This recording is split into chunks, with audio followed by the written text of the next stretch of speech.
Today we're talking about how to sound more assertive, that feeling of being honest and direct, but at the same time, respecting the other person. What does it sound like, and how can you do it right away?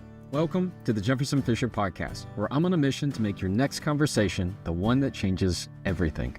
If you enjoy learning tools to improve your communication, I'm going to ask you to subscribe to this channel, and please leave a review.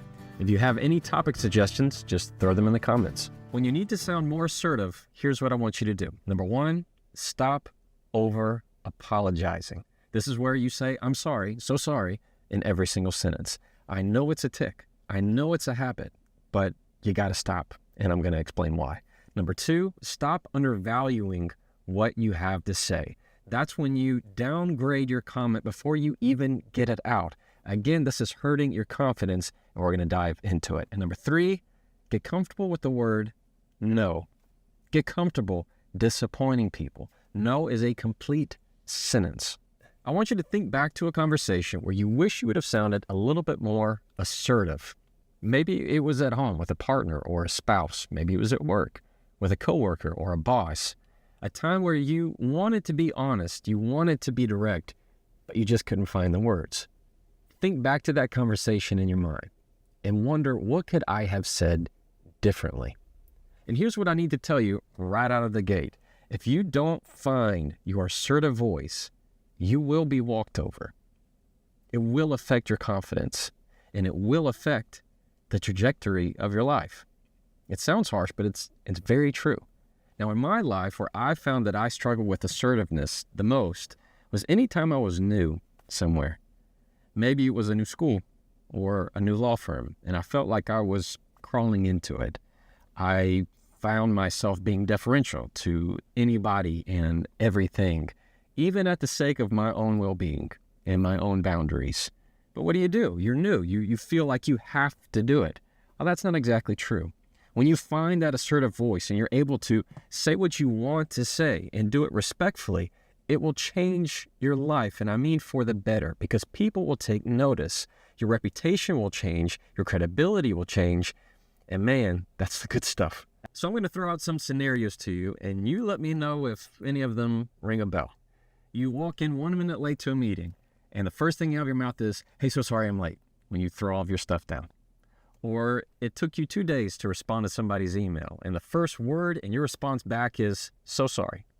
So sorry, I just saw this. Sorry, I am just now getting back to you. Or you're trying to get somebody's attention, and the first thing out of your mouth is, so sorry. Hey, so sorry, 2 seconds. Hey, so sorry, I just need to talk to you for a second.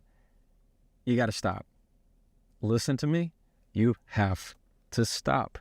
Those aren't apologies. And if they are, well, then you're just apologizing for all the wrong things. You're apologizing for your existence. You're apologizing for your time. And you're apologizing for your priorities. These aren't real apologies. All right? You're finding ways to feel like you're an inconvenience to someone. But let me tell you, your worth is far more than just trying to feel that you're not an inconvenience to someone, that you always have to prove that you're not an inconvenience. So we're going to fix that. And the way to do it is instead of saying, I'm sorry, you're going to say, thank you. All right? It's as simple as that. Instead of saying, I'm sorry, we're going to use words of gratitude, like I appreciate or thank you. So if you come in walking into that meeting and you're 30 seconds late, you're 1 minute late, nobody's expecting an apology for that. Now, if you're 5 minutes late, I think it's absolutely the right thing to apologize, because at that point you're wasting their time. But if you're just a few minutes late, if you're barely over the line, it's okay to say, thank you for your patience. Thanks for waiting on me. I appreciate your time. That is assertive. Or if it's in the context of you sending an email to somebody, instead of feeling like you need to say, hey, so sorry, I'm just getting back to this, just respond, I appreciate your time. Thanks for your understanding. Thank you for your patience.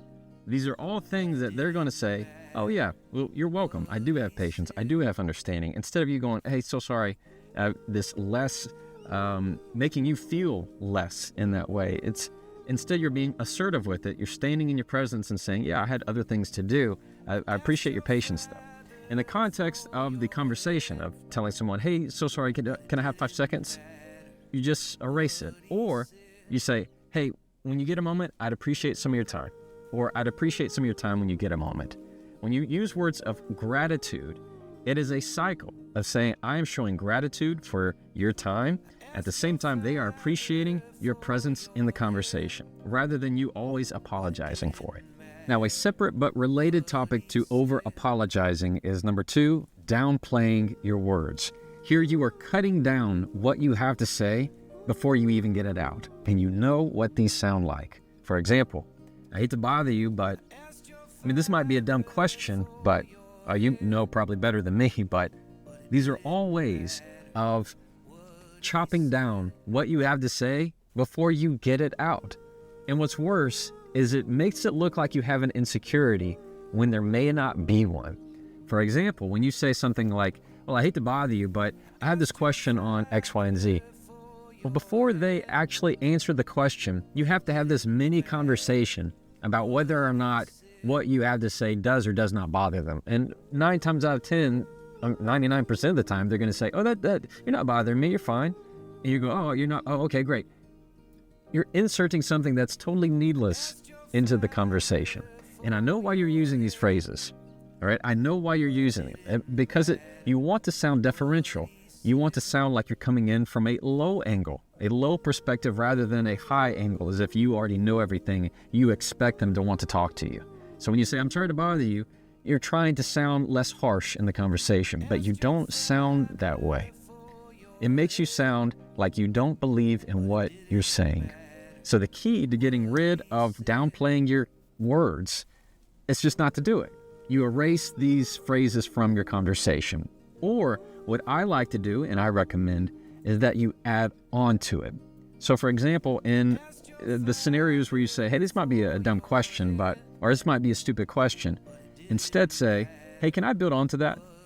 Or, hey, can I take that further? Or, hey, there's something I'd like to add to that. When you add to conversations, rather than shying away and taking away from them, it makes you sound far more assertive. And there's something else I want you to understand about no. Number 3 is no is a complete sentence. And here's what I mean by that. Stop feeling like you have to over-explain or justify every action or inaction that you take. When you say no, period, and leave it at that. Somebody asks you a question and you say, no.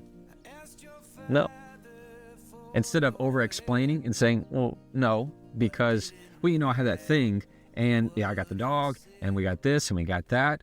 All of a sudden, you sound less assertive, and you water it down. No is all you have to say.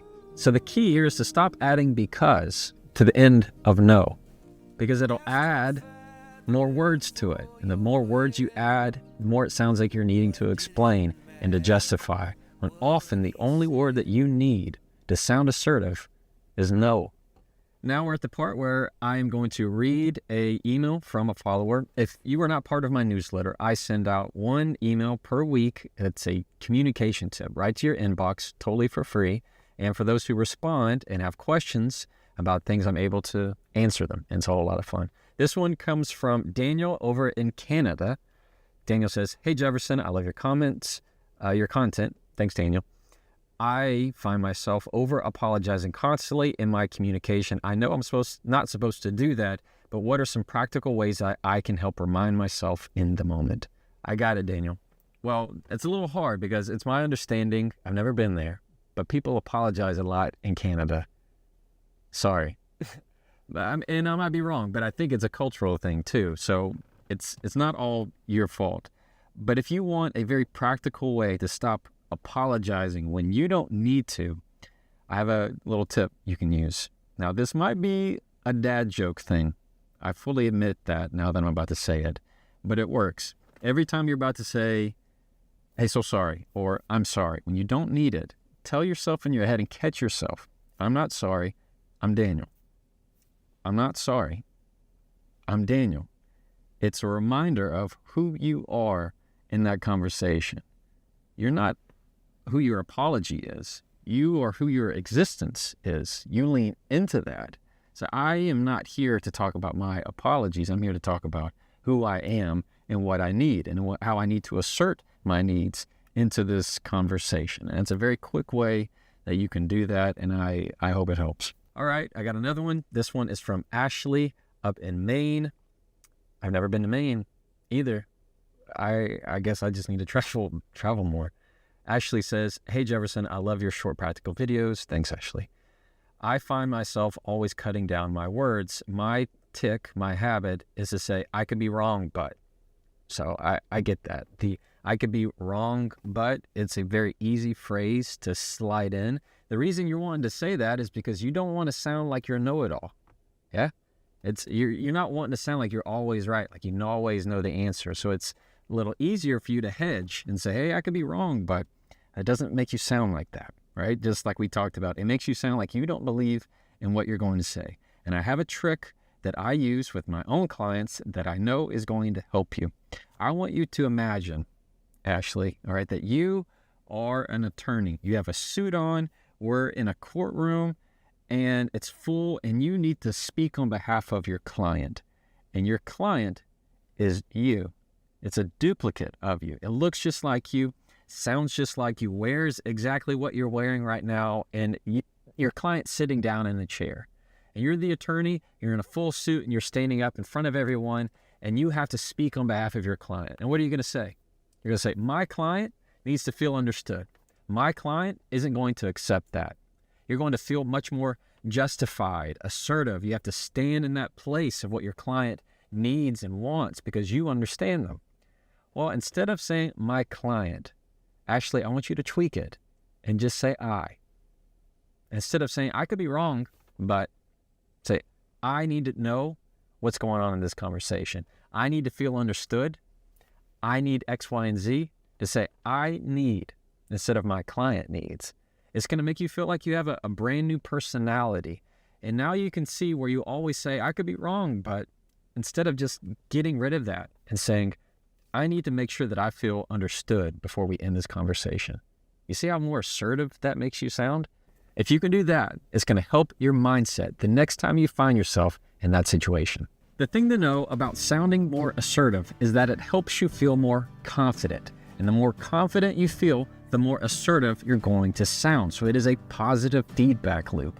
And it really can change everything because how you sound to somebody can change later, let's say at the workplace, of who gets chosen for what, who gets promoted, who gets demoted, whose reputation is a certain way, how you get known, what your credibility is, because you say what you mean and mean what you say. How you say it and what you say is everything. And when you use an assertive voice, it's going to make sure that more success and more positive things happen in your life. If you want to support this podcast and improve your communication, I'm going to ask you to please subscribe to this channel on YouTube or follow the podcast on Spotify, Apple, or wherever you get your podcasts. Thank you for listening to the Jefferson Fisher podcast. And as always, try that and follow me.